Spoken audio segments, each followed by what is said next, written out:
What's going on, guys?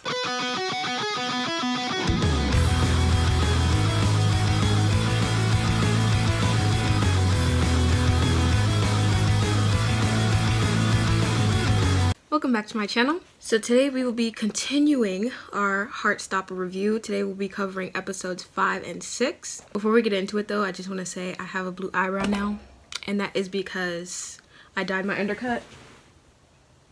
Can you see it? I love it so much. Okay, I just wanted to tell you that. Okay, back to the review. That's pretty much it for the intro, so without further ado, let's go ahead and get into the video.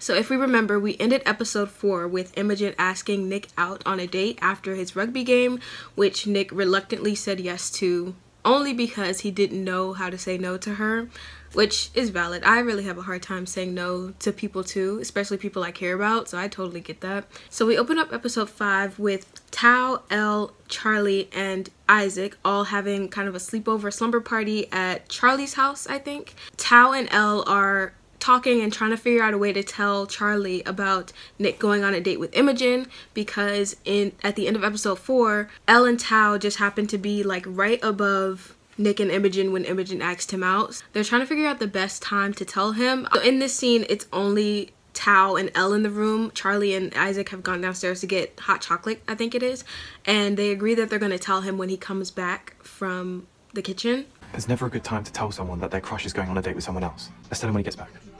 Fine, if it'll make you stop talking about it. I would argue that this would not be the best time to tell him that, because you're having a slumber party and that would kind of ruin the mood. But you know, I get wanting to tell him as soon as possible, but I don't know, that just seemed like not the best time. So when Charlie comes back with Isaac, obviously they don't tell him. They chicken out, which is so real. Like when you have to tell your best friend something that is, you know, is gonna make them like sad, like soul crushing news. I get that, like wanting to tell them but honestly being scared to like hurt their feelings. So when Charlie comes back, he ends up telling Tao and Elle that I was thinking of inviting Nick to my birthday thing on Saturday. I really want him to come, but I don't want to be awkward or weird for any of you since you don't really know him. No, it wouldn't be awkward. I assumed he was coming anyway. which is honestly probably part of the reason why they didn't tell him in that moment, because he was so excited to tell them that he wanted to invite him. When they did tell him, I would argue is an even worse time to tell him, but you know, whatever. We cut to the next day at school, and as we all know, before school starts, Nick and his friend group will hang out in front of the school with Imogen. He's sitting next to Imogen and he's trying to figure out a way to break off this date with her. About our date. See, I wasn't sure if... Are you okay? But before he can say anything, he sees her crying. And, you know, he asks her, like, are you okay? And she's like... My dog died last night. He was really old, like we knew it was coming. I loved him so much. And, like, how convenient, her dog died. I'm not saying, like, you know what I mean? Like, I'm not saying, like, bruh, but I'm just, like, the timing is crazy.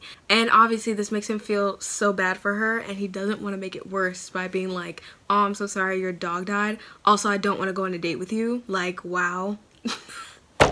So obviously he chickens out of cutting off the date with her, and she makes it even worse because she's like, This is the worst week ever. What were you going to say about our date? and I'm like, girl. Like, she's making it so hard. There's no way that she hasn't picked up the signs that he doesn't like her like that. Like, there's just no way. Like, either, I mean, and it was true, like, she didn't really see the signs. But I'm like, how? Like, girl. Maybe not everyone is an overthinker like I am. Like, I feel like I'm constantly analyzing people's, like, body language and the way they talk to me to see if they like me or not. I don't know. It's just weird. Later in the day, we see that Nick and Charlie are informed together, and Charlie takes this opportunity to invite Nick to his birthday party. So it's kind of my birthday on Saturday. Is it? Yeah. I was going to ask if you wanted to come, but I know you don't really know them, so you don't have to. Yes. And obviously Nick accepts because he's like, oh my god, it was so, the way he accepted was so quick, like he didn't even hesitate. Then he ends up telling Charlie, Thanks for giving me barely any time to get you a present. You don't have to get me a present. No, I'm gonna. I'm serious. and I'm like, why are they so cute? We see in the next scene that Nick is at home and he's like scrolling through Instagram. I think he sees a picture of him and Imogen that Imogen probably posted. So his mom walks in and she's like, had a good day, Nikki. Oh, what's up? so he ends up telling her about the date with Imogen. I said I go on a date with this girl, but I kind of also agreed to go to Charlie's birthday party on the same day. Oh, do you like this girl? Well, her dog died. And his mom obviously doesn't see the correlation between going on a date with this girl and her dog dying, so she's just like, Ah, not following. so then he explains the whole thing of like, she asked him on a date but he didn't know how to say no, so he just ended up saying yes, but he doesn't like her that way. And his mom obviously gives him good advice and is like, Yeah, you know, you shouldn't go out with someone just because you feel sorry for them. and like, yeah, but mom, it's really hard to say no to people you care about. Like, don't you know this? So now he has to find a way to decline Imogen's date softly, but the way he went about it was not the best, but he still did the right thing. We're gonna get to that though.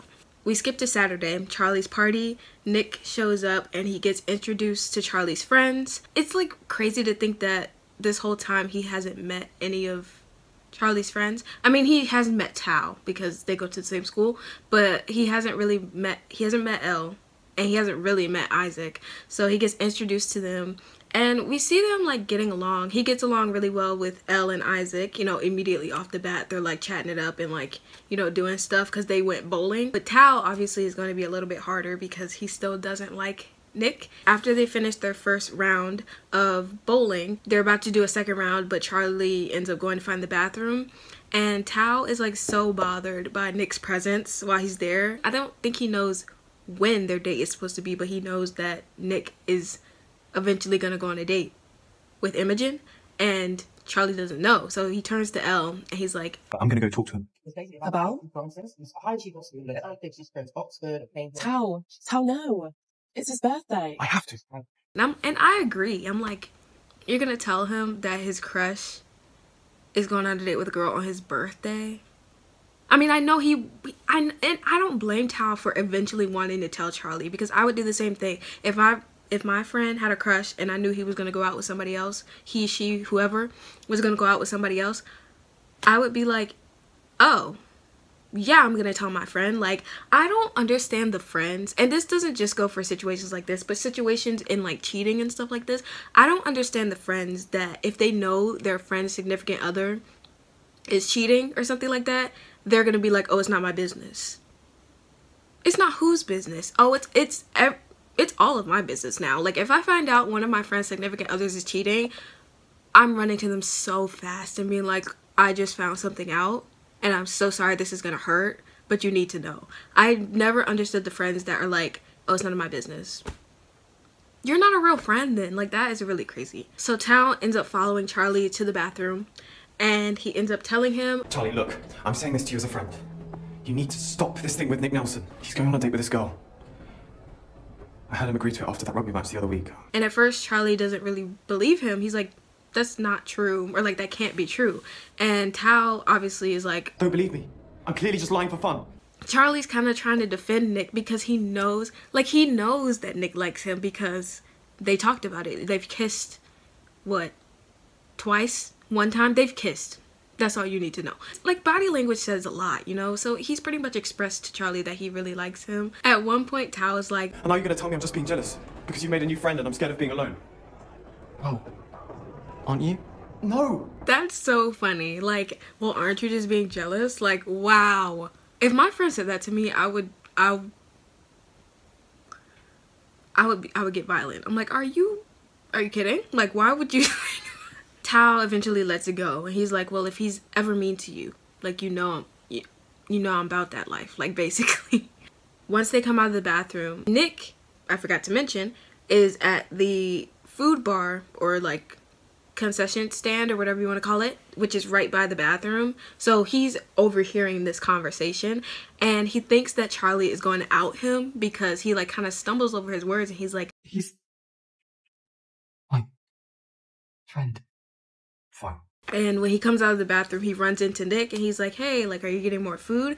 And Nick ends up hugging him, I think as an like appreciation that he didn't out him, or like, because you know how easy it is when someone tells you a secret and they're like, don't tell anybody, and you're like, okay, I'm not gonna tell anyone, and you go and tell your best friend. You know how easy that is? So for Charlie to have kept this secret, and I think part of it is because Charlie knows what it's like to be outed. Obviously, he was outed to his entire school, like, against his will. So obviously, I'm not shocked that Charlie keeps this secret, because he knows what it feels like to be in this vulnerable state of questioning your sexuality, and he knows that Nick does not need people knowing that he's questioning his sexuality, especially with his friend group. Please, that would be a hot mess. Later on, after they finish bowling, they end up going and playing arcade games, so they split up. So Tao and Elle go off, Isaac goes off by himself, and then Charlie and Nick go and play, you know, the claw machine games. I hate those games. They're such a ripoff. During this, Nick ends up telling Charlie about his date with Imogen. I wanted to say sorry about the date with Imogen thing. You actually went on a date with her? No. When he's like rambling about how she asked him out and he didn't know how to say no. She just asked me out and I was so surprised, and all our mates were watching and expecting me to say yes, and I was such an idiot. I just blurted out yes because I didn't know how to say no without embarrassing her and confusing all our mates. And then her dog died. And like, the rambling session is hilarious. Even Charlie starts smiling because it's just like, it sounds so ridiculous, but like, that's so real. So after they've cleared this whole thing up, Nick tells Charlie that I'm gonna make it right with Imogen. I'm gonna tell her I don't like her like that. Okay. I love how understanding Charlie is of Nick. I love that he lets Nick figure things out on his own. I don't know if that makes sense, but like, he doesn't try to tell Nick what to do when it comes to things like this. He just kind of lets Nick go at his own pace. So like, he's not mad that Nick said yes to going on a date with Imogen. He's quite understanding, honestly. Charlie ends up opening Nick's present that he brought for him, and Nick tells him, I genuinely didn't have time to go out and buy you something, so sorry, it's a bit handmade. That was just one of my favourite days ever, so. And I don't know about you, I think handmade presents are 10 times better than bought presents, like something you buy. You know what I mean? Like, I really appreciate people, like, when people buy me things, because I'm like, you spent money on this, like, thank you so much. But I'll never get mad at someone for not spending money on me. Like, if you make me something handmade, that is just as valuable as you buying something for me. Like, I have some handmade presents for my friends. I have them. I love them so much. Like, I just think, because like, that's your time. You're taking time out of your life that you can't get back to make something for me. Like, that is so sweet. I love handmade gifts. Like, they're so cute. Like, I've made a couple handmade gifts for my friends, and like, they still have them. Like, I've made one of my friends this hand painted like anime glass art. She still has it up in her room, and like, I love to see it every time I go to her room, because I'm like, I love that you love this and you still have it up like on display. Anyways, little tangent, back to the review. So during this, after he opens the gift, Nick ends up telling Charlie, I really like you. Do you like me?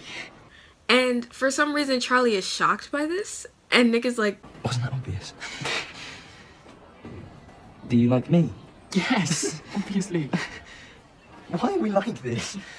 and they're just so cute and awkward. And I love that about the show, that they don't leave the awkwardness out of new relationships. After this, Charlie ends up telling Nick that, I want to kiss you so bad right now. and he obviously doesn't expect Nick to grant him this because they're in public, and you know, he just started questioning his sexuality and stuff like that. So Nick is pondering it. He's looking around to see if anyone's like near them, and he ends up saying like, Okay, You don't have to. I want to. You sure? Yeah. they end up kissing in public for the first time, and it's just like, it's so cute, like seeing them progress and develop to get more comfortable. Obviously they still have a long ways to go, but like, it's just so cute, like seeing them be more comfortable with each other and like learning each other and like pushing, I don't want to say pushing boundaries, but pushing limits maybe, I don't know, but it's just really cute to see them progress. Now, moving away from Charlie and Nick for a second, we're still at the birthday party, but we kind of go over to this scene with Elle and Tao, and they're like playing games, and we see their feelings for each other start to develop, mainly Elle's feelings for Tao, because they're like playing this game, and Elle looks over at Tao and she has these like little stars in her eyes.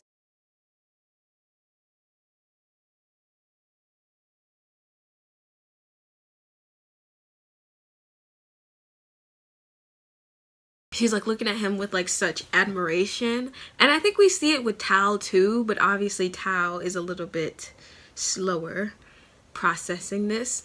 So Elle is the first one to fall, but it progresses in season 2. So after the whole birthday party scene, I forgot to mention, after Nick and Charlie, you know, kiss and finish talking, Nick ends up texting Imogen, which this is what, like earlier, I said this is probably the worst way to do it, because keep in mind, their date was supposed to be Saturday, and Charlie's birthday was Saturday. So he ended up going to Charlie's birthday instead of the date with Imogen. So he basically canceled the date last minute.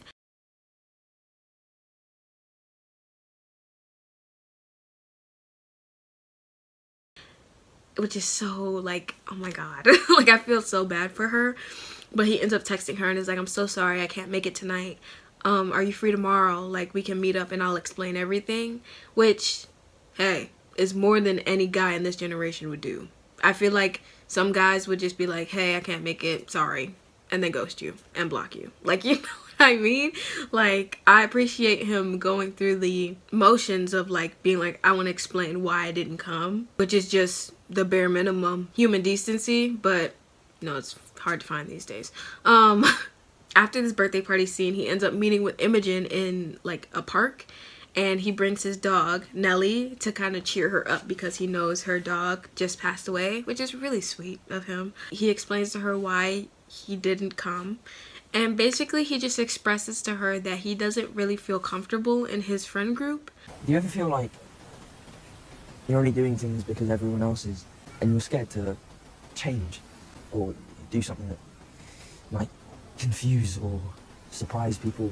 Imogen is really understanding. Well, at first she kind of questions it, and she's like, We've been friends for so long, we hung out every morning. and I feel like, I don't know, I'm like, why would you think that's a reason that you should date? I don't know. I feel like you can know someone for so long and like not date them. Like, I don't know, that was just like a kind of interesting excuse, or not excuse, but reason to think that you were destined to be together. But I don't know, she's probably like a hopeless romantic. I mean, obviously she's a hopeless romantic, but like, hey, I am too, so I can't judge. But that was just a really interesting, like, but we've known each other for so long, and I'm like, so? You know what I mean? At the end of the conversation, Imogen is really honestly understanding, and she's like, you know, I get it, and she's not upset at all. I mean, she's probably a little upset because he doesn't like her back in that way, but she's not upset to the point where she's like mad at him or like is avoiding him. Like, they still hang out together after the fact, like nothing ever happened. So we pretty much closed the episode out with Imogen and Nick in front of the school, like hanging out with their friend group like they usually do, and Harry asks them, So, how was your date? We decided we were better as friends. and his friend group is like starts making fun of Nick, and he's like, Alright, what did Nick do? Nothing. I just think I can do better. You're proper thick about girls sometimes, aren't you, mate? and I'm like, dude, you don't even have a, and this whole season, even in the next one, he has not pulled a girl one time. So I'm just like, I hadn't even seen him talk to a girl. You know what I mean? So I'm just like, I'm low-key sus. Like, he's sus. I'm suspicious about him. I'm like keeping my eye on him. Because I'm like, you so worried about Nick's life, and like, we know nothing about you. So I'm like, I don't know. He's weird. So that's pretty much how we close out episode 5. Really good episode. I love that episode because I just love the way Nick and Charlie communicate about things. One, it helps that Charlie is very understanding of what Nick is going through, even if they went through it in different ways. Charlie is still very understanding of Nick's process and how he's processing his sexuality, but their communication is A1. The way they talk things through and nobody gets irrationally angry or jumps to conclusions is so, that might be the one unrealistic thing about this show. Because Lord knows, like, people in real life jump to conclusions so fast and they don't know how to communicate. Like, Oh my god, like it's crazy. We're gonna go ahead and jump into episode 6. Open up episode 6 with Nick at home with his mom, and he's searching up LGBTQ movies to watch with his mom. There's no clear reason of why he's looking this up. I assumed he was doing it to put on with his mom because they're about to watch a movie, but maybe he's looking them up for his own personal research and like he just wants to watch the movies. They settle on Pirates of the Caribbean. So while they're watching the movie, Nick's mom brings up, Do you remember that summer when you were like 11 and we had to watch this every evening? It wasn't every evening. It definitely was, because I could quote it word for word by the end of it. And I knew it was because you loved Kieran Knightley. Mum. and we see while they're watching this, he's obviously attracted to Keira Knightley because Keira Knightley is so pretty. Like, have you seen her? But he's also attracted to Orlando Bloom, who is the not lead male actress, but the like love interest for Keira Knightley.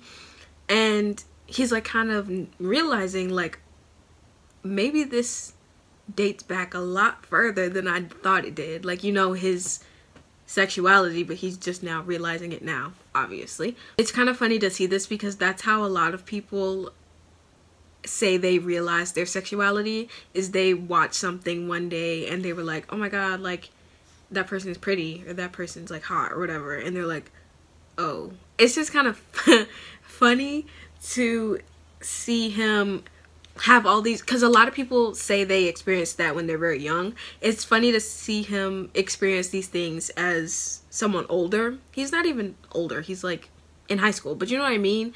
I would be very interested if anyone who watches this is like part of the LGBTQ. Like, who was your who made you realize your sexuality, like whether it was a cartoon character or like a specific actor. I think that's a fun question. I would love to know that. After they finish their movie, we see Nick upstairs in his room doing some research on a specific sexual orientation, which happens to be bisexuality.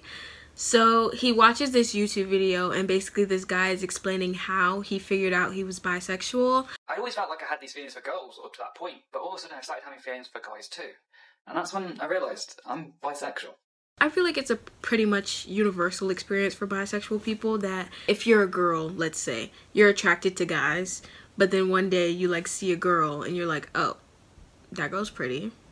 I think I would like to date her. So pretty much that's how he explains it, because he's like, he knew he was always, the guy in the YouTube video, he knew he was always attracted to girls, but then one day he was like, oh, I'm attracted to this guy.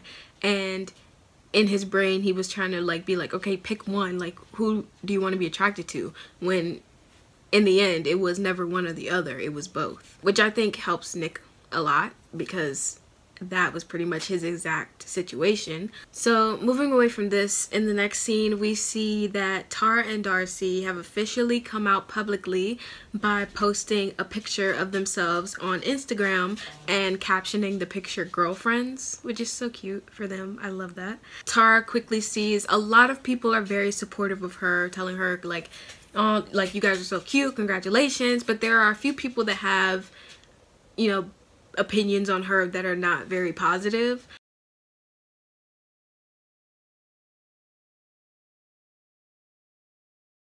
And I'm just like, what does that even mean? What does looking like a lesbian mean? Like, obviously you can put a stereotype on what you think lesbians are supposed to look like, but at the end of the day anybody could be a lesbian and you wouldn't even know it.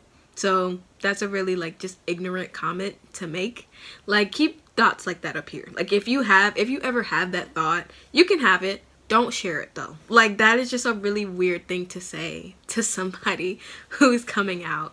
They see that Elle is texting someone and Darcy's like, Are you looking at Timothy Chalamet's Instagram again? No. What are you doing there? Nothing.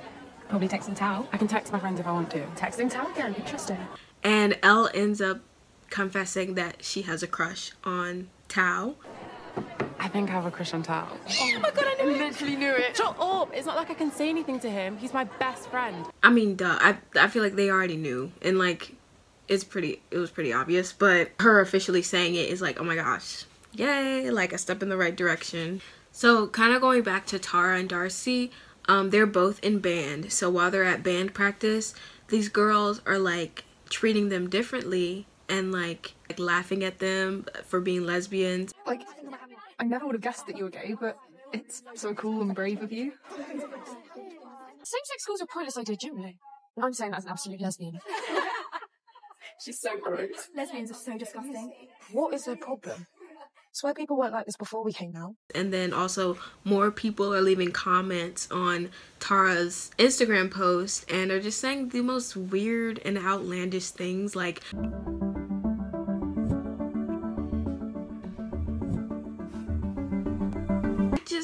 I don't understand.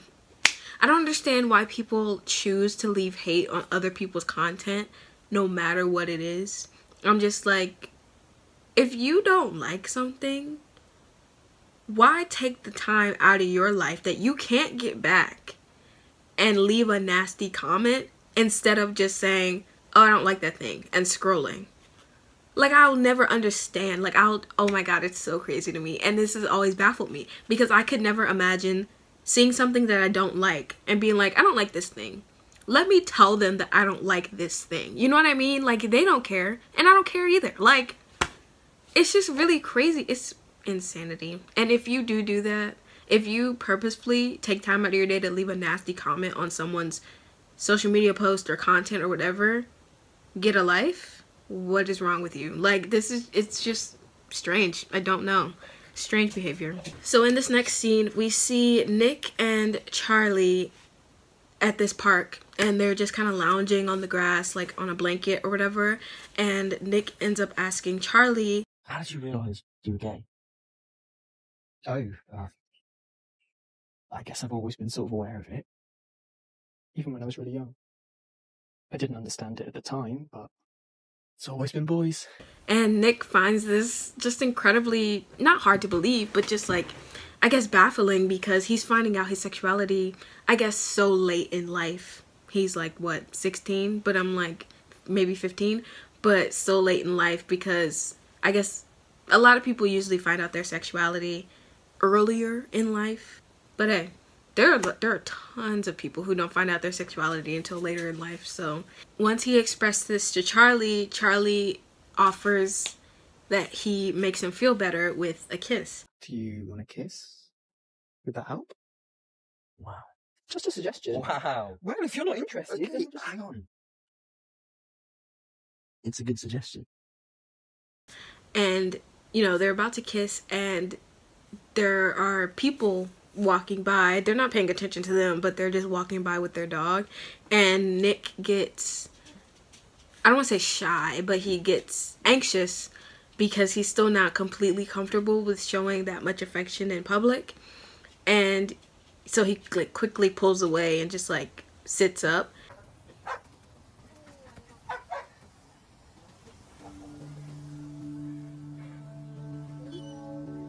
Sorry. Don't be sorry. And once again, I just love how supportive Charlie is of Nick in this process, because he just wants to be there for him through this. I love it. I love Charlie. Charlie's the best.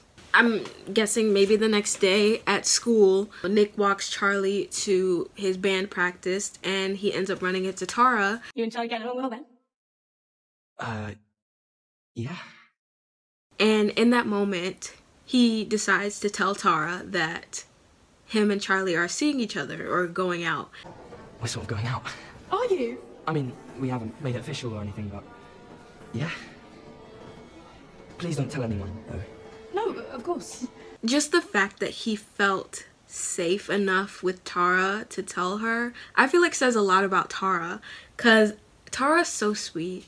She just has this really warm, comforting aura about her as a character, and she's just so sweet. And of course, I mean, he knows that she's a lesbian, so that could be a part of why he feels so uncomfortable telling her, but she's so sweet about it, and I love that she was the first one that he told.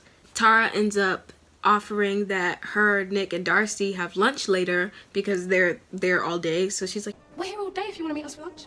Yeah, that'd be nice. once they meet up for lunch, he ends up telling Darcy too, and Darcy's just funny because she's like, Oh my God, we found another one. so while they're walking back to band practice, Tara kind of gives Nick some advice on how to navigate his sexuality. Don't feel like you have to come out to anyone before you're ready. Oh, yeah. You know, it's hard. A lot of people will see you in a different way, and it is a lot to deal with. And Nick also tells Tara that You're kind of the first people I've told about Charlie. Really? Yeah. And does it feel good to have told someone? Yeah. It really does. I love her face when he says this, because she's so pleased about it, because she's like, because that's a big thing for someone to tell you, that they're, you know, something, like whatever their sexuality is, because like it can be really scary coming out to anyone, really. Later on in the next scene, Nick is coming around to Charlie's house. So once he gets there, he ends up telling Charlie, You know, I was talking to Tara at the rehearsal today. Yeah? I told her we're together. What? I told her we're going out. Oh my god, that's amazing. You're amazing. and obviously this makes Charlie really happy, because going back to his relationship, if that's what you want to call it, with Ben, I don't think he ever really imagined anyone willing to be open about someone dating him.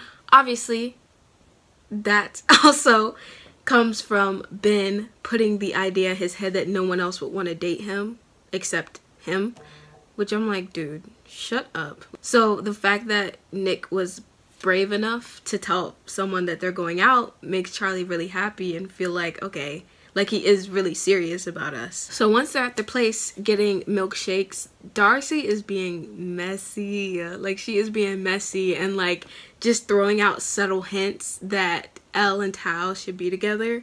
And Elle is obviously picking up on this, and she's like giving her the death glare, and she's like, what are you doing?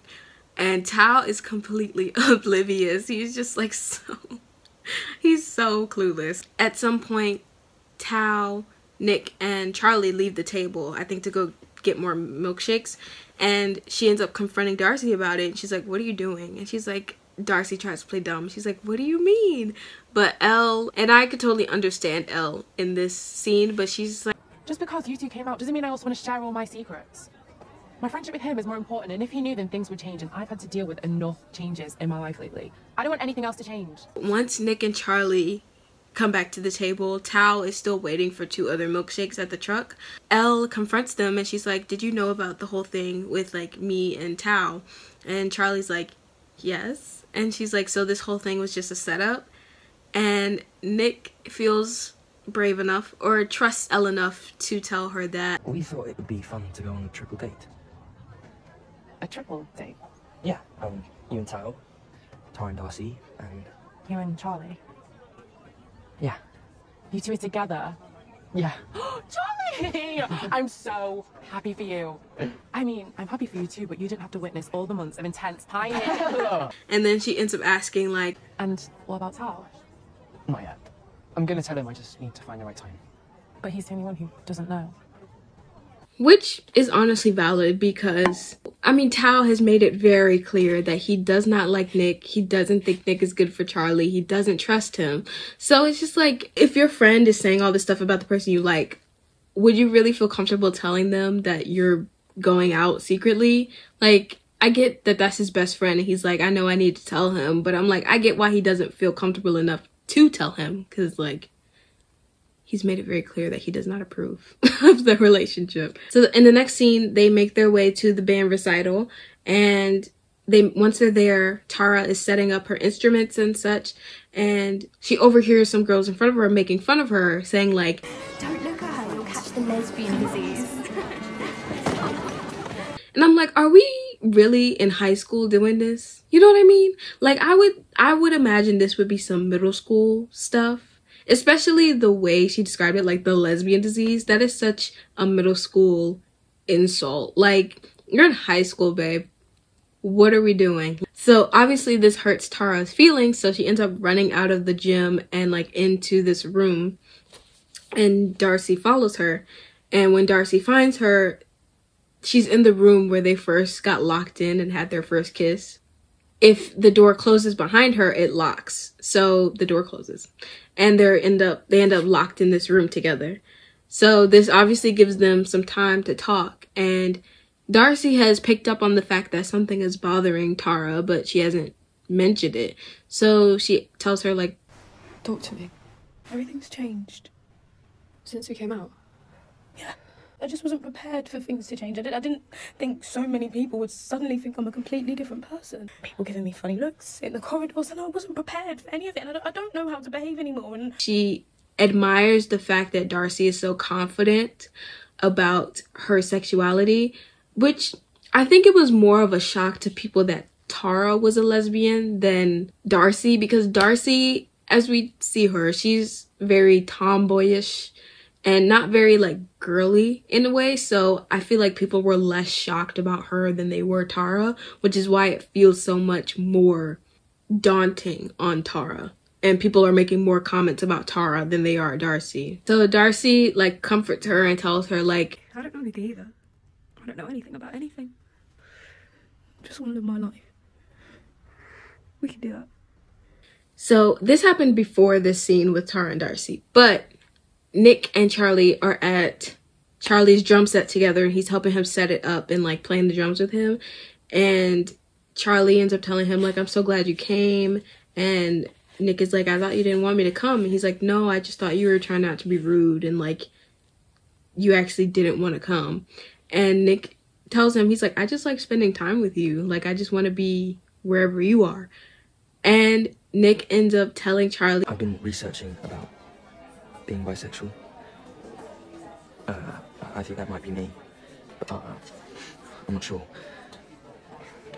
Which is like such a big step, like actually labeling yourself. I would like to preface this by saying it's fine to not have a label on yourself.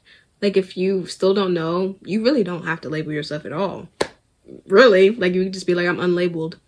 I don't know, like I don't want to have a label on myself, because labels can be really restricting, and obviously they can get a little confusing when it comes to the LGBTQ, but and it could also be a big relief to finally feel like you have a label for yourself. So it really depends on the person. Some people feel relief when they find a label for themselves and be like, okay, I am this thing. But some people find it incredibly stressful to try to find a label and be like, well, I don't know if I'm this or if I'm that. So it really just depends on the person. So that's how we pretty much close out episode 6 with Nick and all his friends there to support Charlie, Tara, and Darcy at their band recital. I also feel like the pacing in this show is really good. I feel like nothing was moving too quickly or nothing was moving too slow. Like the pacing in this season was like really, really good. So yeah, guys, that's pretty much it for this review of episodes 5 and 6. If you liked it, make sure to give it a thumbs up, subscribe, and leave a comment down below. As always, on your opinions on these episodes, your opinion on the season in general. I cannot wait to get through this season and season 2 so I can finally watch season 3. I kept my word. I have not watched season 3. I said I wasn't going to watch it until I finished these reviews, and I'm sticking to it. Thank you guys so much for watching, and I'll see you in the next one. Bye!